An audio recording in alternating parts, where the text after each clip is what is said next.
Saleh, yes, he was extraordinary at playing people off against each other, playing factions off against each other, playing political opponents off against each other, playing tribes off against each other, and even playing whole states off against each other.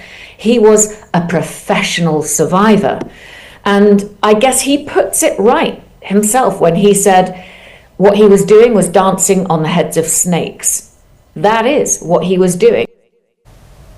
Dr. Kendall added that one of the most important positive lessons to be learned from the rule of the former President Ali Abdullah Saleh is the need to build genuine institutions because, as she put it, when institutions are absent, there is no alternative but conflict and war. Kendall also emphasized that the political pragmatism pursued by former President Ali Abdullah Saleh, whether we agree with it or not, always prevailed over ideology. I guess it's something about Saleh's strongman tactics gave the impression of stability.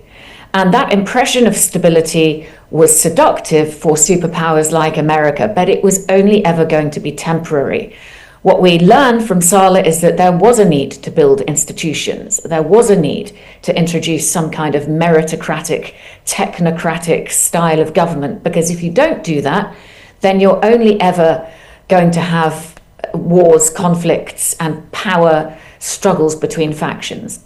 On the positive side, I think what we can learn from Saleh is that pragmatism can win over ideology. Saleh was a great example of being pragmatic more than ideological in order to achieve political ends. And whether or not you agree with his political ends is another question, but he does show that it's possible. And another thing that he showed and his rule showed is that Yemenis are extremely resilient.